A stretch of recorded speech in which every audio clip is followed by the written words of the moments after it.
ગણપતિ શ્રવણ ભગવાન મહાવીર સ્વામીના શ્રી ચરણોમાં મારા તમારા ભાવ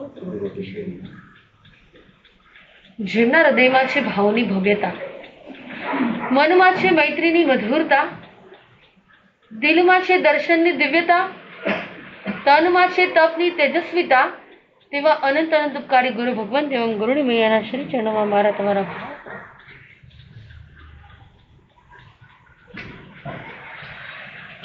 એક વ્યક્તિ સવારના જ સાવ મૂડલેસ થઈને બેઠેલો, સાવ નિરાશ થઈને બેઠેલો. અનુભવ વ્યક્તિએ જોયું અને કીધું કે તારા મુખ ઉપર આટલી નિરાશતા કેમ છે, આટલો દુઃખી કેમ છે, કોઈ તકલીફ શું છે? જો તું બોલીશ ને તો એનું સોલ્યુશન બોલ્યા વગર કઈ ખબર પડે. જો તું જણાવીશ તો મારી પાસે કઈક દવા હશે ને, મારી જો સગવડતા હશે ને, જો મારી કઈક કેપેસિટી હશે ને તો હું તને મદદ. પેલો યુવાન કહે છે કે મારી પાસે કાંઈ જ નથી, મને એનું દુઃખ છે. મારી પાસે સંપત્તિ નથી, મારી પાસે શરીરનું સુખ નથી, મારી પાસે સંબંધો નથી, મારી પાસે આમાંનું કાંઈ જ નથી, એટલે હું દુઃખી છું. એટલે અનુભવી કહે છે ભાઈ એવું ન હોય. અરે ભાઈ તારી પાસે બધું જ છે, તું મનની અંદર તે વિચાર કર્યો છે કે મારી પાસે કાંઈ નથી, પણ યાદ રાખજે કે તને જે મળ્યું છે ને એ આ દુનિયામાં કોઈને નથી. એટલે યુવાન કહે છે કે આમાંથી મારી પાસે કહું છું ભાઈ કાંઈ નથી, અને છતાં તમે કહો છો કે મને ઘણું બધું મળ્યું છે. એટલે અનુભવી વ્યક્તિ કહે છે કે કાલ સવારે આવજે. યુવાન સવાર પડી અને ફરી પાછા એ અનુભવી વ્યક્તિ પાસે ગયા અને આ બાજુ એ ભાઈ કહી રહ્યા છે કે તારી માટે 1 કરોડ રૂપિયા તૈયાર રાખ્યા છે. શું રાખ્યું છે? તારી માટે 1 કરોડ રૂપિયા તૈયાર રાખ્યા છે, પણ તારે એના બદલામાં મને કઈક દેવાનું છે. પેલો યુવાન કહે છે કે ભાઈ મેં તમને ગઈકાલે જ કહી દીધું, મારી પાસે સંપત્તિ નથી, કોઈ સત્તા નથી, કોઈ શરીરનું સુખ નથી, મારી પાસે કોઈ સંબંધો નથી, અરે મારી પાસે કાંઈ જ નથી, હું તમને શું આપું? કે 1 કરોડ રૂપિયા તૈયાર છે અને હું એવી વસ્તુ માંગીશ કે જે તારી પાસે છે. ના બાજુ અનુભવી વ્યક્તિએ કીધું કે બસ તારી ખાલી 2 આંખ આપી દે ને 1 કરોડ રૂપિયા લઈ લે. એટલે યુવાન કહે છે ભાઈ ગાંડા નથી થઈ ગયા ને? હા, અરે વિચાર તો કરો કે 2 આંખ, હું મારી 2 આંખ આપી દઉં કે ભાઈ તું કહે છે ને કે તારી પાસે કાંઈ નથી. એટલે અનુભવી વ્યક્તિ કરે ચલો 2 આંખ વાંધો નથી આપી, કે ના હું ન આપું. કે તો કે એક કામ કર, કે આમ સાયન્સે પણ પ્રૂવ કરેલું છે કે 2 કિડનીમાંથી 1 કિડની આપી દો તો પણ વ્યક્તિ જીવી શકે છે. એક કામ કર, 50 લાખ હું તને તૈયાર કરી આપું, તું 1 કિડની આપી દે મને. અરે ભાઈ હું 1 કિડની આપું અને કદાચ એ કિડની ટ્રાન્સપ્લાન્ટ થાય, એ ઓપરેશનની અંદર કદાચ મારી ડેથ થઈ જાય તો? પણ આવું રિસ્ક, અરે ભાઈ આવું મારે કાંઈ 1 કરોડ રૂપિયા કે મારે 50 લાખ જોતા નથી, તમારી પાસે રાખો, આ તો હું ચાલ્યો. એટલે અનુભવી વ્યક્તિ કહે છે ભાઈ થોડી વાર થોભ, તું કહે છે ને મારી પાસે કાંઈ જ નથી. અરે ભાઈ તને જે મળ્યું છે એ દુનિયાની અંદર કોઈને મળ્યું નથી, તારી પાસે જેવું છે ને એવું કોઈની પાસે નથી. તમને પૂછવામાં આવે કે આ મનુષ્ય ભવની અંદર તમને એવું શું મળ્યું છે? વિચાર કરો કે આ ભવની અંદર તમને શું મળ્યું છે જે શ્રેષ્ઠ છે? શું મળ્યું છે? એમ નહીં, આ તો બધું આપણે છે ને સમજેલા છીએ, આ તો બધું આપણે વાંચેલું છે, આ તો કદાચ પ્રવચનમાં આપણે સાંભળેલું છે. થિયોરિકલ ને છોડો, ક્યારેક લાઈફની અંદર પ્રેક્ટિકલ પણ બને. એવી કઈ અભિવ્યક્તિ છે, એવું તને શું મળ્યું છે? તો પહેલા જ નંબરની અંદર કહી રહ્યા છે કે શરીર મળ્યું છે તને. જો શરીર જ ન હોય ને તો શું કરવાનું? પહેલું સુખ છે જાતે નર્યા, બોલીએ છીએ ને આપણે, હા, કે પહેલું સુખ તે જાતે નર્યા. જો શરીર જ ન હોય અને પછી ગમે તેટલું હોય, શું કરવાનું? જો શરીરનું સુખ જ ન હોય અને પછી ગમે તેટલી સંપત્તિ મળે, તમને સત્તા મળે, હા, તમને ગમે તેટલા સંબંધો મળે, પણ જો શરીરનું સુખ જ ન હોય શું કરવાનું? યાદ રાખજો, આત્માનો નંબર છે ને છેલ્લો છે, પેલા શરીરનો નંબર 3 લેયર છે. આપણે આત્માની તો વાત કરવાની જ છે, આત્મા વિશે તો સમજવાનું જ છે, ત્યાં સુધી તો પહોંચવાનું જ છે, પણ 3 લેયર એવા છે કે એ આત્મા સુધી પહોંચવા માટે પહેલા નંબરની અંદર શરીર, બીજા નંબરની અંદર મન અને ત્રીજા નંબરની અંદર આત્મા. જો શરીર જ કામ ન આપે શું કરવાનું? તમને કદાચ કોઈ કરોડ રૂપિયાની વાત થતી હોય, કોઈ ડીલ થતી હોય અને તમને તાવ આવ્યો હોય અને કદાચ તમને એટલા રૂપિયા મળતો હોય અને શરીર એટલું બધું તાવથી થરથર ધ્રુજતું હોય, શરીરની અંદર એટલો ફીવર હોય, કોલ્ડ એન્ડ કફ હોય અને તમને કરોડની વાત થતી હોય, રસ હોય, સામાયિકની વાત ગમે ના ગમે? પ્રતિક્રમણ રૂચે ન રૂચે? પહેલા જ નંબરની અંદર જો આ શરીર સુખી છે ને, આ શરીરની સુખ છે ને, એની અંદર અનુકૂળતા છે ને, તો બધું ગમે. જો એ ન હોય તો કાંઈ. પહેલા જ નંબરની અંદર આપણને જે શરીર એ સાધન છે, તો આ સાધનનું ધ્યાન કેટલું રાખીએ છીએ, હું તમને એટલી વાત કરું. આ શરીરને ધ્યાન રાખો છો કે રાખવાનું કે નહીં રાખવાનું? તો ખરા. જ્યારે અમે દીક્ષા લીધી, અમે સંયમના માર્ગની અંદર આગળ વધ્યા, ત્યારે અમને પણ એ દીક્ષાદાતા ગુરુદેવે કીધું કે પહેલા જ નંબરની અંદર આત્માનું ધ્યાન રાખો તો બરાબર છે, પહેલા આ સાધન એટલે કે શરીરનું પણ ધ્યાન રાખજો. તમે કેટલું ધ્યાન રાખજો? સાચું કેજો, તમે તમારા આ સ્ટમકને ડસ્ટબિન બનાવ્યું છે કે શું બનાવ્યું છે? કેટલું ધ્યાન રાખ્યું? સાચું કેજો. યાદ રાખજો, જીવનની અંદર સુખી થવું છે, જીવનની અંદર સફળ થવું છે, જીવનની અંદર ધર્મને ઉતારવો છે, એ મોક્ષ માર્ગની અંદર આગળ વધવું છે, તો તમારે તમારા ડોક્ટર બનવું પડશે. પોતે પોતાના ડોક્ટર બનવું પડે. આપણે શરીરનું કેટલું ધ્યાન રાખ્યું? સાચું કેજો. શરીરને સંભાળવાનું છે, પંપાડવાનું નથી. બરાબર સાંભળજો, આ શરીરને એ સંભાળવાનું છે પણ પંપાડવાનું નથી. કેવી રીતે સંભાળવાનું છે? ગમે તે જગ્યાએ, ગમે તે સ્થાન ઉપર જે આવે ને તે બધું. શું સમય છે, કયો ટાઈમ છે, કઈ પરિસ્થિતિ છે, આ ખવાય કે આ ન ખવાય, આ ખાવાથી મારા શરીરને શું લાભ થશે, આ ખાવાથી મારા શરીરને શું નુકસાન થશે. જે આવે તે ઠોકે જ જાવ, જે આવે તે ભૂખ લાગી હોય કે ન લાગી હોય, ક્યારેક કોઈકના આગ્રહના કારણે, ક્યારેક કોઈના ફંક્શનમાં ગયા, શરમના કારણે ક્યાંક ગયા અને તરત જ શું પેલા મન સાચવવા, કોકને મનને સાચવવા, કોઈના આગ્રહના કારણે જે આવે તે, જ્યારે પણ પેલા તમે હાથમાં કઈ પણ વસ્તુ એ ખાદ્ય પદાર્થ વાપરતા હોય ત્યારે ચેક કર્યું છે કે આ મારા શરીર માટે લાભનું કારણ છે કે નુકસાનનું કારણ છે? આજકાલ ડાયટિશિયન લોકો બહુ વધી ગયા છે દુનિયામાં. કેટલા બધા ડાયટિશિયન લોકો. અમે ઘાટકોપરની અંદર હતા અને મને એસિડિટી નો પ્રોબ્લેમ, એ પિત્તની પ્રકૃતિ, મને ડોક્ટર કે એક વખત ડાયટિશિયન ને મળી ગઈ. અમારા પૈસા તો કોઈ ન લે, ગમે તે જગ્યાએ જઈએ, અમારા કઈ. એક ડોક્ટર પાસે ગયા, એ લેડી ડોક્ટર હતા અને આગળ પેશન્ટ હતા અને આગળ પેશન્ટ એને ચેક કર્યું અને તરત જ અમારો નંબર લીધો અને પૂછ્યું ભાઈ કેટલા રૂપિયા આપવાના. પેલી ફર્સ્ટ અપોઇન્ટમેન્ટ, પહેલી જ વખતનો ચાર્જ 3,500 રૂપિયા.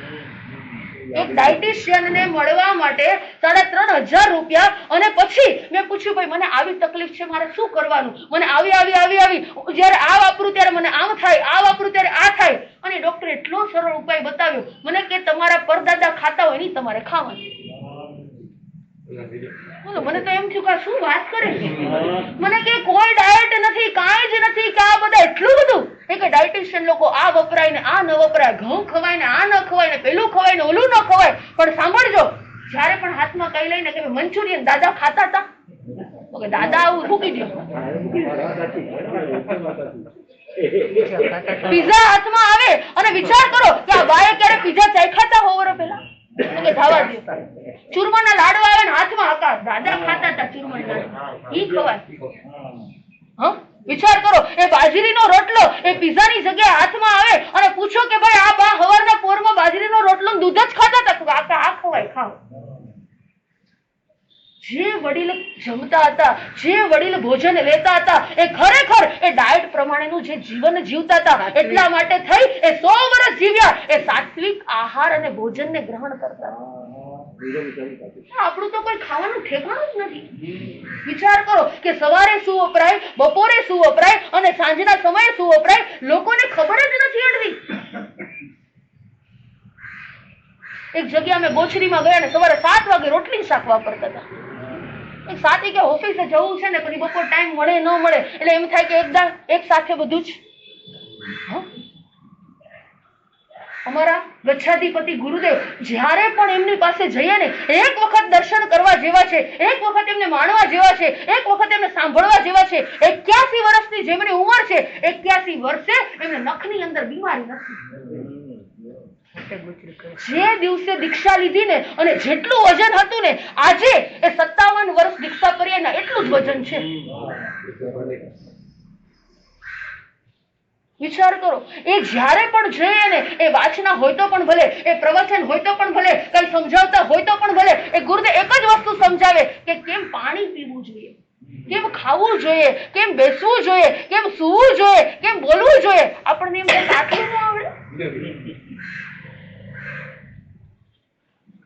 આટલું ન આવડે. આપણા શરીરની અંદર ટોટલ કેટલા ભાગ છે ખબર છે? આહાર કેટલો લેવાય, પાણી કેટલું હોવું જોઈએ, હવા કેટલી હોવી છે? 3 ભાગ છે ટોટલ. આપણા બોડીની અંદર 3 પાર્ટ છે. એક બાજુ ખોરાક છે, એક બાજુ પાણી છે અને એક બાજુ હવા છે. આ ચોમાસાની અંદર શું કરવું જોઈએ? આ ચોમાસાની અંદર શું કરવું જોઈએ? તો કે આ ચોમાસાની અંદર એક ભાગ ખોરાક, સાંભળજો, એક ભાગ ખોરાક, એક ભાગ પાણી અને એક ભાગ હવા. આ ત્રણે શું હોવું જોઈએ?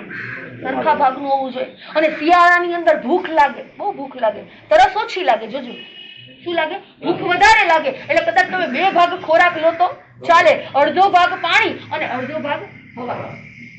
અને ત્યાર પછી ઉનાળાની સિઝન, ઉનાળાની સિઝનમાં અડધું જ ખવાય, વધારે વપરાય નહીં. ઉનાળામાં પાણી એ 1.5 ભાગ, અડધો ભાગ એ પાણી કદાચ અડધો ભાગ ન વધારે જોઈએ. ઉનાળાની અંદર તરસ ખૂબ લાગે એટલે કદાચ 2 ભાગ આપણે પાણી વાપરીએ, અડધો ભાગ ખોરાકનો અને અડધો ભાગ હવાનો. આપણે આવું કરીએ.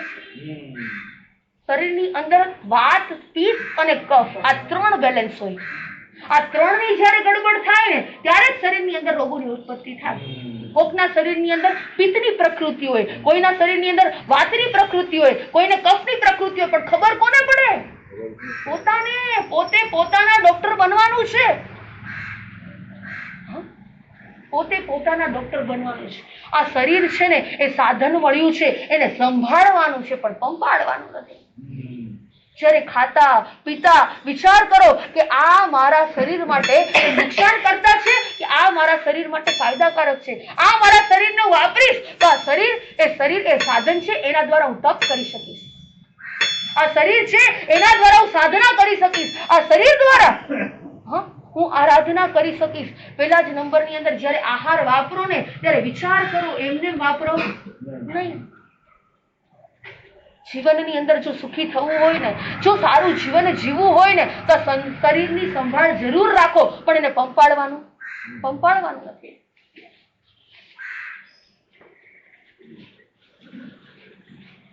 અને શરીરની સંભાળવા માટે થઈ, એ સાધના અને આરાધના કરવા માટે થઈ, જીવનની અંદર આ શરીરનું સુખ, આ મનનું સુખ અને આધ્યાત્મિક સુખને મેળવવા માટે થઈ એ શાસ્ત્રકાર ભગવંતો 4 પોઈન્ટ બતાવે છે. પહેલા જ નંબરની અંદર પાવર ઓફ પોઝ. જન્મ થયો ને ત્યારથી અત્યાર સુધી પ્લેનું બટન છે, પોઝનું બટન જ નથી આપણી પાસે. શું છે? પ્લેનું બટન છે. સવાર ઉઠ્યા અને દોડ્યા, રાત સુધી કામ 24 કલાક કર્યા જ કર્યું. આપણી પાસે પ્લેનું બટન છે. ત્યારે પોઝ એટલે કે ભાઈ શાંતિથી વિચાર કર્યો, ભાઈ કોના માટે પોઝ. ભાઈ થોડી વાર તું વિચાર કર. દર 3 કલાકે મહાન પુરુષો કહી રહ્યા છે કે તું ચિંતન અને મનન કર. દર 3 કલાક. તમે કદાચ કિચનની અંદર તમે રસોઈ કરતા હોય, આ બાજુ કદાચ બિઝનેસની અંદર હોય, 2-3 કલાક થાય એટલે ફરી પાછું થોડી વાર માટે પોઝ એટલે કે શાંત થઈ જાવ. નાના હતા ને ત્યારે ગેમ રમતા હતા, સ્ટેચ્યુ રમતા હતા ને. એટલા બધા છોકરા અમે પણ રમેલા છીએ. એ સ્ટેચ્યુ કે એટલે શું થઈ જવાનું? એટલે દર 3 કલાકે આપણે પોતાની જાતને કહેવાનું સ્ટેચ્યુ ભાઈ. થોડી વાર માટે શું થઈ જાય? થોડી વાર માટે ઉભો રહે. ક્યાં દોડ કરે છે? શેના માટે દોડે છે? શા માટે દોડે છે? ખબર જ નથી. પ્લેનું બટન છે. આજથી નક્કી કરો કે મારે પોઝના બટનને પણ શું કરવું છે? યુઝ કરવું છે. એને પણ મારે વાપરવું છે. થોડી વાર માટે મારે શાંતિ રાખવી, થોડી વાર માટે મારે ચિંતન અને મનન કરવું. એ 24 કલાક આપણું માઇન્ડ છે ને ચાલતું જ રહેતું હોય, ચાલતું જ રહેતું હોય, ચાલતું જ રહેતું હોય. સારું થયું ભગવાને રાત આપી છે, નહીતર શું થાત વિચાર કરો. હા, રાત્રિ આપી છે તો સારું છે, નહીતર શું થઈ જાય. રાતના સમયે પણ આપણું બોડી છે ને આપણને લાગે સૂતેલું છે, પણ અનકોન્શિયસ માઇન્ડ તો છે ને એ ચાલતું જ રહે, ચાલતું જ રહે, ચાલતું જ રહે. અને ઘણી વાર એવું થાય કે 6 કલાક સૂતા, 7 કલાક સૂતા, 8 કલાક સૂતા, સવારે ઉઠીએ ને તો પણ એ ફ્રેશનેસ લાગે જ નહીં, કારણ કે સતત વિચાર મગજમાં ચાલુ ચાલુ ચાલુ ચાલુ અને ચાલુ જ રહે. થોડી વાર પોઝ, રાતના સમયે પણ ચિંતન મનન કરીને સુવો. થોડી વાર માટે શું કરો, થોડાથી બધાથી અલિપ્ત રહો. આવતીકાલે આપણો સબ્જેક્ટ એ જ છે, સ્ક્રીનથી દૂર અને પરિવારથી નજીક રહેવું. કાલે ખાસ યંગસ્ટર્સ માટે તમારા ઘરે દીકરા, દીકરી, વહુ, છોકરા બધાને ખાસ કાલે લઈને આવજો કે સ્ક્રીનથી ધીરે ધીરે આપણે દૂર થઈએ અને પરિવારથી ધીરે ધીરે આપણે નજીક આવીએ. પેલા જ નંબરની અંદર પાવર ઓફ પોઝ. તમે જોજો, એક વખત આ પ્રેક્ટિસ કરશો ને, તમે લાઈફની અંદર ઇમ્પ્લિમેન્ટ કરશો ને કે ભાઈ થોડી વાર શાંતિ, એક પણ કામ નથી કરવા, કોઈ મારે ક્રિયા નથી કરવી, કાંઈ જ નથી કરવું, થોડી વાર માટે મારે શું કરવું છે. વિચાર કરો, શાંતિથી ક્યારે બેઠા હતા તમે? એ માસથી વિચાર કરવું પડશે, શાંતિથી બેઠા ક્યારે એ યાદ નથી. વિચાર કરો, કાંઈક ને કઈ, કાંઈ ને કઈ, કાંઈ ને કઈ, કાંઈ ને કઈ એક્ટિવિટી છે. ભગવાને અમને પણ કીધું છે કે પહેલા પોરની અંદર શું કરવાનું છે? સ્વાધ્યાય. બીજા પોરની અંદર ધ્યાન. એટલે ભાઈ શાંતિથી રહેવાનું. ધ્યાન એટલે શું? શાંત. સ્વાધ્યાય થઈ ગયો, એ સ્વાધ્યાય પછી પણ તારે શું કરવાનું? 24 કલાક ચોપડીના હાથમાં નથી પકડવાની. અને એ ધ્યાન કર્યા પછી પાછું ખાવું પડે ને ભાઈ, તો એના વગર ધ્યાન કે સ્વાધ્યાય કઈ થાય નહીં. પેલા નંબરની અંદર પેટ પૂજા અને ફિર કામ દૂજા. પેલા પેટમાં કઈ પડ્યું હોય તો કામ થાય. ખરેખર રિયલી પ્રવચનની અંદર તમે પ્રવચન સાંભળવા માટે આવો અને જો વાપર્યા વગર આવ્યા હોય ને, જમ્યા ન હોય તો શું થાય? મને તો થાય હોય એવું. જો સવાર થોડું વાપરું હોય ને તો પ્રવચનમાં મજા આવે દેવામાં, અને જો ન વાપરું ને તેમ થાય હવે ક્યારે જલ્દી પૂરું થાય. એટલે એક પાવર છે, એનો પણ એક પાવર છે. દરેક વસ્તુનો પાવર છે, દરેક ક્રિયાનો પાવર છે, દરેક વ્યક્તિનો પાવર છે. પહેલા નંબરની અંદર પાવર ઓફ પોઝ. બીજા નંબરની અંદર પાવર ઓફ પોઝિટિવિટી. પોઝિટિવિટી એટલે સકારાત્મક વિચારની શક્તિ કેટલી. આપણે સકારાત્મક વિચાર હોય કે નકારાત્મક, નેગેટિવ હોય ઓલવેઝ કે પોઝિટિવ? અમે કહીએ કે ભાઈ હવે તપ આરાધનાના દિવસો ચાલુ થયા છે, ભાઈ થાય તો 28 કરો, તો પેલા ના, મારથી ન થાય. પેલા જ નંબરની અંદર ના. પણ ગુરુ ભગવંત કહી રહ્યા છે નાના નાના નહીં કરો, નાના નાના તપ કરો. મોટા ન થાય તો કાંઈ વાંધો નહીં, અરે નાની નાની આપણે શરૂઆત કરીએ પેલા જ નંબરની અંદર. ક્યારે ના ન કરી. કોઈ વ્યક્તિને જીવનની અંદર યાદ રાખજો, કોઈ વ્યક્તિને કોઈ પણ ક્વેશ્ચન પૂછે, કાંઈ પણ આપણી પાસે માંગે તો પહેલા નંબરની અંદર શું કેવું? હા. પછી બીજા નંબરની અંદર ભલે તમે જે પણ પ્રયોગ કરો કે ભાઈ જો હું હા પાડું છું, પણ મારથી જ્યારે થશે ને, તમારી કૃપા હશે ને ગુરુદેવ, જો તમારી પ્રેરણા મળી છે ને, તો અમે એક શરૂઆત કરો. તમે નહીં માનો, મલાડની અંદર કોઈ આચાર્ય ભગવાન બિરાજમાન છે, હું નામ ભૂલી ગઈ. માસક શ્રમણના 500, 1000, 1500, 2000, 5000, 6000 માસક શ્રમણના પાસ ગયા છે. 6000 માસક શ્રમણના પાસ. પરમ દિવસે જ અમારી વાત થઈ કે માસરી 2, 4, 5, 10, 15 નહીં, પણ કેટલા માસક શ્રમણ મલાડની અંદર? 6000 પાસ ગયા છે. હું એમ કહું કાંઈ વાંધો નહીં, 6000 માંથી 4.5, 5000 તો કરશે જ નહીં. વિચારો, માસક શ્રમણ બોલવું છે ને બહુ સહેલું છે, પણ કરવું ને. પણ જોજો આ આત્માની તાકાત એટલી છે, આ શરીરની શક્તિ એટલી છે. યાદ રાખજો, તપની અંદર 3 વસ્તુ જોઈએ. 3 હોય ને તો તમે બધું જ કરી શકો.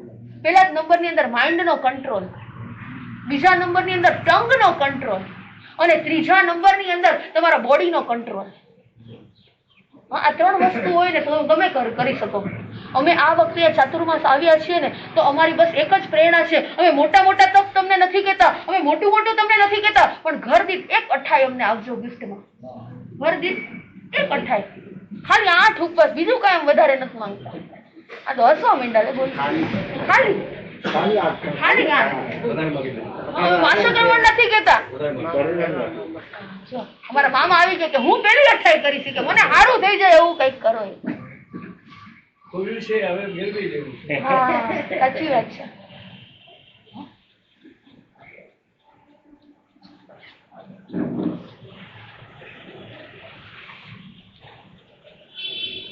પોતે મનથી વિચારે ને, પોતે વ્યક્તિ ધારે ને, એ ધારે ને કામ કરી શકે. If you want to positivity, પેલા નંબરની અંદર એ સારા વિચારો જોઈએ છે. હા, પેલા જ નંબરની અંદર વિચાર કરો કે મને સારી વિચાર શક્તિ જોઈએ છે, તો પેલા જ નંબરની અંદર કે સ્ટાર્ટ કરો મોર્નિંગની અંદર ગ્રેટિટ્યુડ ભાવ, ઉપકાર ભાવ. મારા સારા વિચાર આવે, મારો આખો દિવસ સારો જાય, મારું જીવન સારું જાય, મારો આ બહુ સારો બને, એના માટે થઈને પેલા નંબરની અંદર મોર્નિંગમાં ગ્રેટિટ્યુડ ભાવ, અને લાસ્ટ નાઇટની અંદર સે સોરી. છેલ્લે શું કહેવાનું છે કે મારે 84 લાખ જીવાયોના જીવમાંથી કોઈ પણ વ્યક્તિને કંઈ કહેવાય ગયું હોય, કોઈને દુઃખ લાગ્યું હોય, કોઈને હાલતા ચાલતા બેસતા બોલતા જાણતા અજાણતા કંઈ પણ દુઃખ થયું હોય, હે પ્રભુ આખો દિવસ આપણો પોઝિટિવ ક્યારે જાય, આપણી રાત્રિ પણ સારી ક્યારે જાય, સવારે ઉપકાર ભાવથી અને રાત્રિના સમય. ફર્સ્ટ પોઈન્ટ કયો કીધો તો? Power of pose. સેકન્ડ નંબરની અંદર પાવર ઓફ પોઝિટિવિટી, અને થર્ડ નંબરની અંદર પાવર ઓફ પેશન્સ. પેશન્સ એટલે અરે આપણી પાસે જે નથી અત્યારે તમે જુઓ, આજની યંગ જનરેશન થી દરેક વ્યક્તિ પાસે ધીરજ નથી. બધું ઇન્સ્ટન્ટ જોઈએ છે કે 2 મિનિટમાં મેગી કેમ બને ઈ કરો. અને એની એડવર્ટાઇઝ પણ કેવી હોય કે 2 મિનિટમાં ફટાફટ આપણું પેટ ભરાઈ જાય, ફટાફટ આપણને પૈસા મળી જાય, તરત જ આપણું કામ થાય. ધીરજ છે?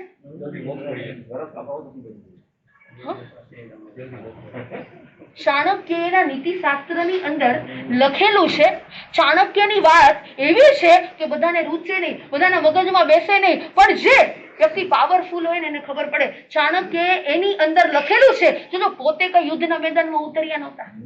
કોણ ઉતર્યું હતું? કોણ ઉતર્યું હતું? ચાણક્યની સાથે કોણ હતું? ચંદ્રગુપ્ત મૌર્ય. એ ચાણક્ય એ ચંદ્રગુપ્ત મૌર્યને એવી ટ્રેનિંગ આપી હતી, અને એક રાજનીતિના, રણનીતિના, જીવનના એક સૂત્રો અને એક પાઠો એને એવા બતાવ્યા હતા ને, અને એ જ્યારે યુદ્ધના મેદાનમાં જાય છે અને એ સમય ચંદ્રગુપ્ત મૌર્ય એ ચાણક્યને પૂછે છે કે મારી જીત કેવી રીતે મને મળશે, હું જીતીશ કેવી રીતે, હું યુદ્ધમાં હું વિજય કેવી રીતે પ્રાપ્ત કરીશ. અને એ સમયે ચાણક્યએ કીધું કે તારા જીવનની અંદર પેશન્સ જ્યાં સુધી હશે ને ત્યાં સુધી તારો વિજય છે. ધીરજ હશે ને તો તું જીતી જઈશ. ધીરજના ફળ મીઠા. આપણે બોલીએ છીએ ને કે ઉતાવળે આંબા પાકે નહીં, છતાંય આપણે પછી કાર્બન નાખીને પકવી દઈએ કેરીને, ને પછી કંઈક સેમક આમાં મૂકીને પકાવી દઈએ, પણ જે ઓલી મીઠાશ હોય ને એવી મીઠાશ ન લાગે. જીવનની અંદર ધીરજ, દરેક ક્રિયાની અંદર, દરેક કાર્યની અંદર એ સામાયિક કરતા હોય ને, ઘણા અંદર આવે અને આમ પહોંચીને બેસે તરત કાવસક લઈ લે. મને એમ થાય 4-5 તો કે રસ્તામાં બોલતા અરે ભાઈ 48 મિનિટની સામાયિક, અને એ સામાયિક એવી કરીએ અને ખરેખર મને એવો આનંદ આવે. તમે નાહીને બહાર નીકળો અને તમને કેવી ફ્રેશનેસ લાગે. તમને બહુ ભૂખ લાગી હોય અને ખાધા પછી તમને કેવું થાય? કેવું થાય? સાચું કહેજો. કેટલાય વર્ષોની ઈચ્છા હોય કે ગાડી લેવી છે ને ગાડી મળી જાય તો કેટલો આનંદ થાય. કેટલાય વર્ષની ઈચ્છા હોય કે ઘર નથી, એ ઘર મળી જાય કેટલો આનંદ થાય. વિચાર કરો. અને એ સામાયિક કર્યા પછી, એ આરાધના કર્યા પછી એ આનંદ થવો જોઈએ. એની જગ્યાએ શું થાય? ફટાફટ ધીરજ. ભલે થોડું કરો પણ ધીરેથી કરો, ભલે થોડું વાપરો પણ ધીરેથી વાપરો. એક જ્યારે પણ તમે ખોરાક વાપરો ને, તમારે તમારા ડોક્ટર બનવાનું છે. એટલા માટે આજે હું વાત કરું છું કે જ્યારે એક બટકું મોઢામાં મૂકો, કેટલી વાર ચાવો? સાચું કહેજો, કેટલી વાર જીવીભાઈ, કેટલી વાર? એક વખત મોઢામાં તમે ગોળીઓ મૂકી, આમ બટકું લીધું, રોટલી અને શાક, 1 વાર, 2 વાર, 3 વાર, 4 વાર, 5 વાર, કેટલી વાર? 5-7 વાર ચાવી. ઘણો શોખ નથી ગણતા નહીં કે તરત બટકું લીધું અને હજુ મોઢામાં મૂક્યું અને મોઢામાં ન મૂક્યું બીજું તોડીને ફરીથી પાછું. મને કે જમતા વાર ન લાગે, 2 મિનિટમાં જવાઈ જાય. પણ તારે ક્યાં જવું છે? ઘરની અંદર કિચન છે ને, યાદ રાખજો, કિચન છે ને ઔષધશાળા છે. કિચન છે ને એ જ ખરેખર મેડિકલ છે, એ જ ખરેખર સાયન્સ છે. એની અંદર રહેલા દરેક પદાર્થો એ બધી દવા છે. ભગવાને કીધું છે કે આ તમે કેવી રીતે ખોરાક વાપરો છો, કેવી રીતે ગ્રહણ કરો છો, કેવા પદાર્થો તમે લો છો, બોડીને બધું જ જોઈએ, શરીરને બધું જ જોઈએ, શરીરને બધી જ વસ્તુ જોઈએ અને દરેક પદાર્થો જોઈએ. અને એ શરીરની અંદર વિચાર કરો, આપણે વિચાર કરીએ કે કેવા કેવા પદાર્થો વાપરીએ છીએ ને કેટલા ફાસ્ટ વાપરીએ છીએ. 2 મિનિટમાં જમી લે, કોઈ 5 મિનિટમાં જમી લે, કે માથે વાર જ ન લાગે. અરે ભાઈ, તમારે ખોરાક એ પાણીની જેમ પીવાનો. જો તમારે જીવનની અંદર નિરોગી રહેવું હોય ને, તો તમારા ગચ્છાધિપતિ ગુરુદેવ 42 વખત એક કોળિયાને ચાવે. કોઈ 2 રોટલી ખાતા હોય, કોઈ 3 રોટલી ખાતા હોય, કોઈ 4 ખાતા હોય, કોઈ 8 ખાતા હોય, કોઈ 10 ખાતા હોય. પણ તમે જેવું 42 વખત આ ચાવવાનું સ્ટાર્ટ કરશો એટલે તમારો ખોરાક અડધો થઈ જશે. આ બાજુ દાંત કઢી કે માસી કંટાળો આવે, આવું થોડું રિયલ. તમારે શરીરને શું બનાવવું છે?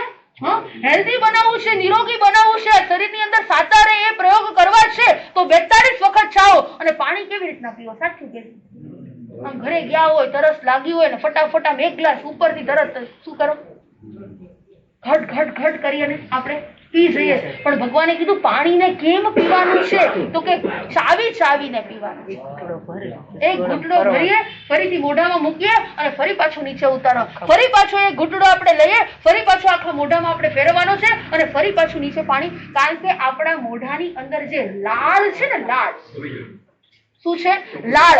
અને એ લાળ પણ એક સાયન્ટિસ્ટ લોકોએ પ્રૂવ કર્યું છે, લાળ પણ એક મેડિસિન છે. એ પાણીની સાથે ખોરાકમાં અંદર જાય ને એટલે પાચનનું કામ કરે છે. 24 કલાક નક્કી કરજો કે હું એક કોળિયો મોઢામાં મૂકું, મારાથી કેટલી વાર જવાય. પહેલી વાર થોડી તકલીફ પડશે. અને પાણી પીએ ત્યારે પણ ઊભા ઊભા પાણી ન પીવાય, નીચે બેસીને પાણી પીવાય. આપણને તો તરસ લાગી છે, આપણે ગમે તે જગ્યાએ ગયા છીએ, એ હોટલની અંદર ગયા હોય તો પણ ભલે, એ બહાર રેકડીમાં ગયા હોય તો પણ ભલે, એ બહાર કોઈ રેસ્ટોરન્ટમાં ગયા હોય તો પણ ભલે, આ વડાપાવ લીધું ને ફટાફટ મોઢામાં.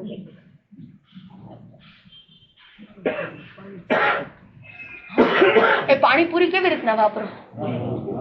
ઉભા ઉભા માત્ર ગમે ત્યારે ઉભા ઉભા ખાધી, કોઈ બેઠા બેઠા ખાધી જ નથી પાણીપુરી. વિચાર કરો કે આપણે શું કરવાનું છે ખરેખર, આપણને ખબર જ નથી. પેલો પોઈન્ટ કયો કીધો તો? Power of pause. બીજા નંબરની અંદર પાવર ઓફ પોઝિટિવિટી, ત્રીજા નંબરની અંદર પાવર ઓફ પેશન્સ, અને ચોથા નંબરની અંદર લાસ્ટ પાવર ઓફ પીસ, શાંતિ. જો આ 3 વસ્તુ હશે ને તો છેલ્લી ઓટોમેટિક આવી જશે. એ સુખ એ ક્યાંથી મળશે આપણને ખરેખર? જો જીવનની અંદર બધું જ મેળવી લીધું છે, બધું જ કરી લીધું છે, આ ભવની અંદર નહીં, ઘણા ભવોની અંદર બધું જોયું છે, અને ખરેખર હવે પીસ એટલે કે શાંતિ લેવાની. એક જ કામ બાકી છે, બધું થઈ ગયા. શું જોઈએ છે? હવે શાંતિ જોઈએ છે, પીસ. એવું સુખ જોઈએ છે ને આત્મિક. એટલો મને આનંદ જોઈએ છે ને, એટલું બધું જ મળ્યું, પણ પ્રભુ હજુ જોઈએ ને એવો આનંદ નથી, શાંતિ નથી મળતી. તમે ધીરે ધીરે ધીરે બહારથી બહાર નીકળશો ને એટલે ધીરે ધીરે શું થશે? અંદર તરફ પ્રયાણ. પહેલા નંબરની અંદર પોઝ થશો ને એટલે તરત જ તમને પીસ મળશે. તમે જેવા પોઝિટિવ થશો ને એટલે તરત જ તમને પીસ ફીલ થશે. ત્રીજા નંબરની અંદર તમે જેવા પેશન્સમાં આવી જશે, જેવી ધીરજ મળશે ને એટલે તરત જ શું મળી જશે? પીસ મળશે. બસ આ 4 પોઈન્ટ યાદ રાખજો. આપણે આપણા ડોક્ટર બનીએ ને તો જ આ મળે, બાકી ન મળે. પોતે પોતાના ડોક્ટર બનવાનું છે. તમને કોઈ પૂછે કે માથું દુખે છે, ડોક્ટર કહે ભાઈ ક્યારે દુખે છે? સવારે દુખે છે, બપોરે દુખે છે કે રાત્રે દુખે છે? કોઈને આધા સીસી હોય તો કે ભાઈ અડધું માથું દુખે છે, અડધું નથી દુખતું. સવારના જ દુખે છે, સાંજ પછી નથી દુખતું. સાંજે જ દુખે છે, સવારે નથી દુખતું. એ તમે ડોક્ટરને કહેશો તો ખબર પડશે કે આને આધા સીસી છે, આને માઇગ્રેન છે, આને શું તકલીફ છે. તમે કહો પગ દુખે છે, ડોક્ટર પૂછે ભાઈ ક્યાં દુખે છે? કઈ જગ્યાએ દુખે છે? ભાઈ પગમાં નીચે તળિયે દુખે છે, ઢીચણમાં દુખે છે, કમરમાં દુખે છે, ક્યાં દુખે છે? અને જો એ રોગ પકડાઈ જાય ને તો તરત જ પોતે પોતાના ડોક્ટર બનવાનું. કોણે બનવાનું? ભજીયા બહુ ભાવે, આ સીઝન હોય ને એ શીરો ને ભજીયા? મામા કે ઘરે રોજ શું બનાવો? શીરો ને ભજીયા. અને ભજીયા વાપર્યા, એક ભજીયું 2 3 4 5 6 8 10 15 20 ભજીયા ખાઈ લીધા અને પછી જાત્રા વધી ગઈ. તો પછી ભાઈ બીજી વખત ખબર પડે કે ભાઈ મને 5 જ ખવાય, મારી કેપેસિટી મારા સ્ટમક માટે થઈ અને મને કેટલું સદે છે, મને કેટલું ફાવે છે, મને કેટલી અનુકૂળતા છે, એ બાજુવાળાને ખબર પડે? ન ખબર પડે. એક વખત ભૂલ થઈ જાય, એક વખત ગલતી થઈ જાય એ ખોરાકની અંદર કે ભાઈ હું આ વધારે બાસુંદી વાપરું ને મને શરદી થઈ જાય, હું આઈસ્ક્રીમ વાપરું અને મને તકલીફ થઈ જાય, તો મારે ને શું કરવું જોઈએ? પોતે પોતાના ડોક્ટર બને. એક જ વાત, પોતે શું બનવાનું છે? આજનું આપણો સબ્જેક્ટ એક હતો કે મારે મારા ડાયટિશિયન બનવાનું છે, મારે મારા ડોક્ટર બનવાનું છે. તો જ જીવનની અંદર શરીરનું સુખ મળશે, તો જ જીવનની અંદર મનનું સુખ મળશે અને તો જ જીવનની અંદર જો બે સુખ હશે તો જ ત્રીજું આત્માનું બાકી મળશે નહીં. એટલે આ બે મોરલ છે અને મેઇન આપણે આત્મા સુધી પહોંચવાનું છે. બસ આ 4 થીમ, આ 4 સ્ટેપ જો જીવનની અંદર આવી જાય ને તો મારા અને તમારા આત્માનું કલ્યાણ થઈ જાય.